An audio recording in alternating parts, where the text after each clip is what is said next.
NATO اور دیگر European ممالک کی حفاظتوں پہ قسم کر دیے تھے، ان کو ڈسمینٹل کر دیا تھا، جی چھوڑ دیا تھا، ترک کر دیا تھا نیوکلیئر. ہاں، دستبردار ہو گیا تھا اپنے نیوکلیر پروگرام سے. جی دستبردار ہو گیا تھا نیوکلیئر پروگرام. جی اور ہمیں آج ذرا میں بھی کہا وہ جی کئی دفعہ خیال آتا تھا. اعتزاز صاحب ایک سوال جو شروع میں ہم نے کیا تھا وہ یہ تھا کہ جو وہ تو امریکہ کا تو خیر ہمیشہ نظر کرم ہم پر رہی ہے، ہمارے نیوکلیر پروگرام پہ بھی، ہماری اسلامائزیشن پہ بھی، لیکن ایشو یہ ہے کہ اس وقت سیاستدان جو ہیں ایک طرف سے نئے الیکشن کا مطالبہ ہے، دوسرا فریق مان نہیں رہا، دونوں فریق بے اعتمادی کی وہ فضا ہے کہ ایک میز پر بیٹھنے کے لیے تیار نہیں ہے. تو کیا یہ جمہوری نظام جو ہے وہ بھی خطرے میں ہے اس وقت؟ جمہوری نظام تو ہمارا خطرے میں رہتا ہی ہے، کیونکہ ہمارے جو تیسرا فریق ہے وہ ہمارے پہ ایک کنٹرول کرنے کی اس کی بھی خواہش رہتی ہے. اچھا، سارے سب بچوں کو کلاس روم میں بٹھا کے اور ایک طرح ہی ان کو چلائے جانے کی کنفارمسٹ قسم کے معاشرے کی ضرورت ان کو ہے، جبکہ زیادہ دشت اور طاقت کے مظاہر وہ ہوتے ہیں معاشرے جو کہ جن میں پلورلٹی ہو اور جن میں جی ٹھیک. اعتزاز صاحب بہت شکریہ آپ کا، آپ ہمارے ساتھ موجود تھے. بیرسٹر اعتزاز احسن صاحب اپنی رائے دے رہے تھے. ہمیں جوائن کیا ہے سابق گورنر سندھ پاکستان تحریک انصاف کے سینئر رہنما عمران اسماعیل صاحب نے. بہت شکریہ عمران صاحب آپ کے وقت کا. عمران صاحب پہلا سوال یہ ہے، 5 جولائی کی بات آپ کے لیڈر نے بھی کی، عمران خان صاحب نے بھی کی. پیپلز پارٹی موجودہ آپ کو پسند نہیں ہے، بھٹو صاحب کے آپ اتنے فضائل بیان کرتے ہیں، کیا یہ تضاد نہیں ہے؟ نہیں، بالکل تضاد نہیں ہے. پیپلز پارٹی اور ذوالفقار علی بھٹو دو الگ چیزیں ہو گئی ہیں. اب ذوالفقار علی بھٹو جو ویژن لے کر چلے تھے یا جو جدوجہد انہوں نے کی تھی، پیپلز پارٹی کے کسی شخص کا عشرہ عشیر نہیں ہے ان کے نزدیک. اور جو پیپلز پارٹی اس وقت زرداری ہیڈ کر رہے ہیں اور بلاول بھٹو ہیڈ کر رہے ہیں، انفارچونیٹلی وہ پیپلز پارٹی وہ تو نہیں ہے جو ذوالفقار علی بھٹو نے بنائی تھی. وہ تو ایک عوام کے فلاح و بہبود کے لیے عوامی پارٹی تھی، عوام کے مینڈیٹ پہ آنا چاہتی تھی. یہ تو اور لوگ ہیں، یہ تو کندھوں پہ چڑھ کے بوٹ پالش کر کے اپنے پیسے بچانے کے لیے، مال بنانے کے لیے کام کرنے والے لوگ ہیں. تو میں تو نہیں سمجھتا کہ یہ پیپلز پارٹی سیم ہے. پلس آپ سے پہلے جو سوال کر رہے تھے اعتزاز صاحب سے کہ کیا آپ کو نہیں لگتا کہ اگر ایک جماعت انتخابات مانگ رہی ہے، دوسری دینے کو تیار نہیں ہے، ٹیبل پہ بیٹھ کے بات کرنے کو تیار نہیں ہے، تو کیا جمہوریت خطرے میں ہے؟ میرا تو سوال آپ سے یہ بنتا ہے کہ کیا ملک میں جمہوریت ہے؟ کیا اس کو ہم جمہوریت کہتے ہیں جو ملک میں اس وقت ہو رہا ہے؟ کیا اس کو ہم جمہوریت کہیں گے کہ جو رجیم چینج کے اندر جو ساری کاروبار ہوئے، جو کارروائیاں ہوئیں، جو لوٹے ہوئے لوگ جن کو خریدا گیا، بیچا گیا، یہ جمہوریت کا نام ہے؟ اگر یہ جمہوریت کا نام ہے تو لوگوں کا جمہوریت سے اعتماد اٹھ جائے گا. میں سمجھتا ہوں کہ ملک میں اس وقت شام ڈیموکریسی ہے. ملک میں اس وقت جمہوری طاقتیں جو ہیں وہ شرمندہ ہیں، وہ حقیقی طور پہ مین فریم ہے اس سے باہر ہیں، اور وہ طاقتیں جو جمہوری نہیں ہیں وہ اس وقت پاکستان کی باغ دور سنبھالنے کی کوشش کر رہے ہیں. اور ہر روز ہمیں اس کا ایک جھٹکا پڑتا ہے. کبھی پیٹرول کا بم گر جاتا ہے، کبھی بجلی کا بم گر جاتا ہے، کبھی کیا ہو جاتا ہے، کبھی ڈالر گرتا ہے، کبھی اسٹاک چینج گرتا ہے. لیکن ضد ہے کہ نہیں، پاکستان کو ہم نے ان چوروں سے ہی چلوانا ہے. تو چلوائیں، شوق پورا کریں پاکستان سے چوروں کا. ہم تو چوروں کے ساتھ نہ کمپرومائز کریں. نہیں عمران صاحب ایک بنیادی سوال یہ بھی بنتا ہے، یہ جو آپ بات کر رہے ہیں، پہلی بات تو یہ ہے کہ جن کو آپ چور کہتے ہیں آپ 3 سال 8 مہینے حکومت ان کو ثابت نہیں کر سکے. دوسری بات یہ ہے کہ اگر آپ پارلیمنٹ میں نہیں ہیں تو اس کا مطلب یہ بھی نہیں ہے کہ جمہوریت نہیں ہے، آپ اپنی منشا سے باہر ہیں. تضاد پھر یہ بھی ہے کہ آپ صوبوں میں تو ہیں، پارلیمنٹ میں اسی سسٹم کا حصہ ہوتے ہوئے، اور وفاق میں آپ نہیں ہیں. پی ٹی آئی کی اپروچ کیا ہے بنیادی طور پہ؟ دیکھیں، پی ٹی آئی کی اپروچ یہ ہے کہ پاکستان میں حقیقی طور سے جو عوامی نمائندے ہیں ان کے پاس جانا چاہیے.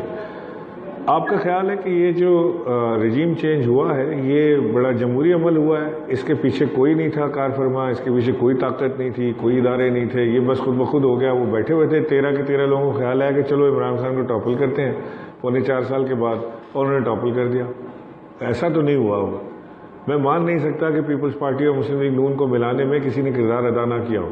میں مان نہیں سکتا کہ JUI کو ان دونوں کے ساتھ بٹھانے میں کسی کا کردار نہ ہو۔ 13 جماعتیں اس کے اندر بیٹھ گئی، انڈیویجول بھی اس کے اندر بیٹھ گئے، اتحادی ہمیں چھوڑ گئے، سارا کچھ ہو گیا 48 گھنٹے کے اندر، اور یہ سب خود بخود ہوا۔ یہ جمہوریت کا خوبصورت عمل ہے۔ کیا بات کر رہے ہیں آپ؟ یعنی آپ، میں سمجھتا ہوں کہ آپ اپنے آپ کو بھی، ہم کو بھی اور عوام کو بھی غلط بیانی سے کام لیں گے اگر ہم یہ کہیں گے کہ نہیں یہ جمہوریت کا حسن ہے اور یہ بڑا خوبصورت عمل ہے، جو ہونا تھا یہ ہو گیا۔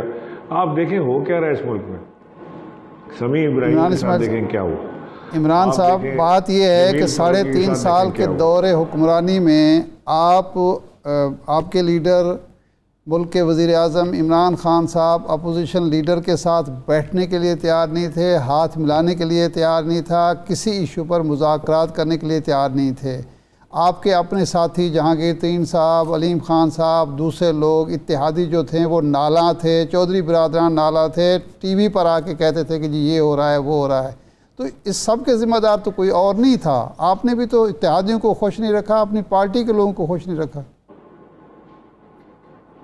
میرا خیال ہے کہ ہم نے اپنے اتحادیوں کو بہت خوش رکھا۔ جتنے پروجیکٹس پاکستان تحریک انصاف کی حکومت نے اپنے اتحادیوں کو دیے، جتنی ہمارے اتحادیوں کی ہماری حکومت میں حکومت رہی، وہ میں نے تو کہیں اور نہیں دیکھا۔ مجھے تو یہ لگتا تھا کہ کئی بار ہم نے جا کے خان صاحب سے اس بارے میں شکایت بھی کی کہ جی ہمارے جو اتحادی ہیں ان کے جائز کام اور ان کی ساری چیزیں بہت جلد ہو جاتی ہیں ان کمپیریزن ود ہمارے جو MNAs ہیں، ان کے بنسبت ان کے کام بہت جلدی اور تیزی سے ہوتے ہیں ہماری حکومت کے اندر۔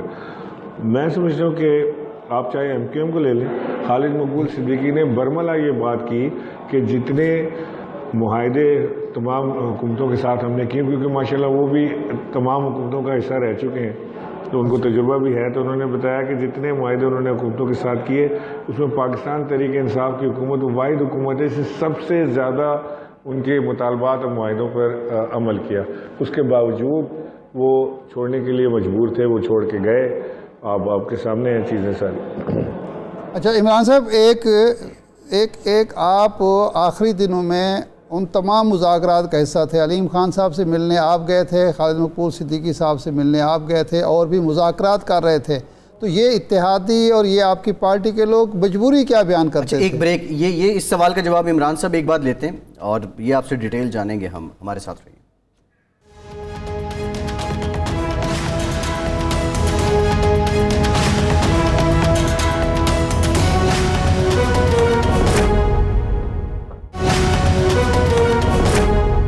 بریک کے بعد ایک بار پھر سے آپ کو خوش آمدید کہیں گے۔ عمران اسماعیل صاحب، اتحادی آپ کے بقول آپ سے خوش بھی تھے اور آپ ان لوگوں میں سے تھے جو آخری دنوں میں اپنے اتحادیوں سے بھی اور اپنے نالاں لوگوں سے مذاکرات بھی کر رہے تھے۔ آخر وہ مجبوری جس کا آپ ذکر کر رہے ہیں وہ کیا بیان کرتے تھے؟ ان کی مجبوری تھی کیا؟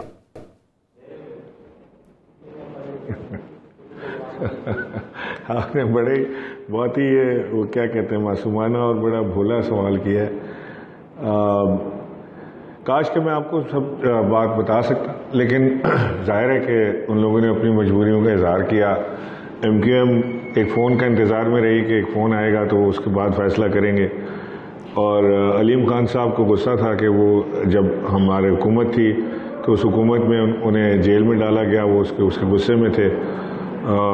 بس اس طرح کی چیزیں تھیں، لیکن ہر چیز جو ہے نا وہ فالن کر رہی تھی ایک لائن میں کہ ہمیں نظر آ رہا تھا کہ یہ ساروں کو یہ بتایا جا رہا ہے کہ جی اب وقت پورا ہوا چاہتا ہے، اب آپ صفیں چینج کرنے کی طرف جائیں، اور ہر طرف سے اشارہ، ہر طرف سے یہی بات ہمیں مل رہی تھی سننے کو کہ جی اب یہ چینج کی طرف معاملہ جا رہا ہے۔ ہمیں جب MQM سے مذاکرات کر رہے تھے تو اس وقت مجھے اس چیز کا اندازہ تھا، کیونکہ ہمارے مذاکرات میں یہ بیٹھے تھے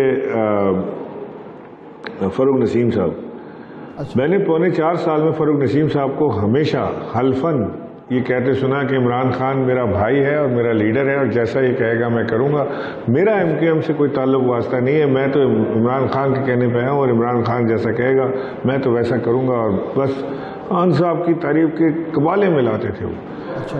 اور پھر جب یہ نیگوسیشن میں ہم گئے تو وہی فاروق نسیم صاحب وہاں بیٹھے ہوئے تھے اور وہ مجھے بتا رہے تھے وہاں سب کے سامنے کہ اصل میں میرا بھائی تو خالد مقبول صدیقی ہے اور میرا لیڈر جو ہے وہ خالد مقبول صدیقی ہے اور جیسا خالد مقبول صدیقی کہے گا میں تو وہی کروں گا. میں تو لیڈرشپ سے ہلتا نہیں. مجھے یہ نظر آ گیا تھا کہ یہ جو یہ لائن جو ہے یہ کراس کر چکے ہیں اور یہ اب بالکل اپنی پٹری پر چڑھ گئے ہیں جو یہ کرنا چاہ رہے تھے. نہ فاروق نسیم عمران خان کے آدمی تھے نہ فاروق نسیم خالد مقبول صدیقی کے آدمی ہے. یہ آپ انہیں سے پوچھیں کہ وہ کس کو ریپرزینٹ کرتے ہیں. نہیں وہ تو MQM کے کوٹے سے آپ نے لیے تھے نا, وزیر تو آپ نے کوٹے سے بنائے تھے. نہیں MQM نے تو کبھی مانا ہی نہیں ان کو اپنے کوٹے سے. اچھا MQM کا ہوا یہ کہ جب MQM کو 2 وزارتیں دی گئیں تو ایک وزیر ہم نے آفر کی خالد مقبول صدیقی صاحب کو اور ایک ہم نے کی ان کو فاروق نسیم صاحب کو. خالد مقبول صدیقی صاحب بن گئے منسٹر IT کے اور فاروق نسیم صاحب بن گئے منسٹر لاء کے. پھر میری کچھ عرصے بعد MQM سے بات ہوئی تو انہوں نے کہا کہ جی ہماری تو دوسری وزارت یہ نہیں ہے. تو خالد مقبول صدیقی کو ہم نے تو نہیں دیا آپ کو, یہ تو عمران خان کی اپنی چوائس ہے. اگر عمران خان کو MQM میں سے کوئی شخص پسند ہے جس کو وزیر بنانا چاہتے ہیں تو بے شک بنائیں, لیکن ہمارا دوسرا وزیر ہمارے اس سے آنا چاہیے. پھر میری خان صاحب سے بات ہوئی, ہم نے کافی ان کے ساتھ میں نے انہیں جا کے بات کی کہ جی MQM نہیں مانتی فاروق نسیم کو اپنا وزیر, تو ہم کیوں بزد ہیں اس کے اوپر کہ MQM فاروق نسیم کو ہی بنائے رکھے وزیر.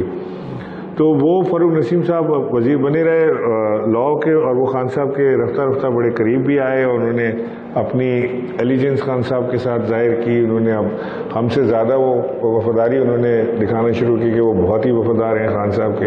وہ ساری چیزیں چلتی رہی. بہرحال MQM نے کبھی یہ بات تسلیم نہیں کی کہ فاروق نسیم MQM کی طرف سے دوسرے وزیر ہیں.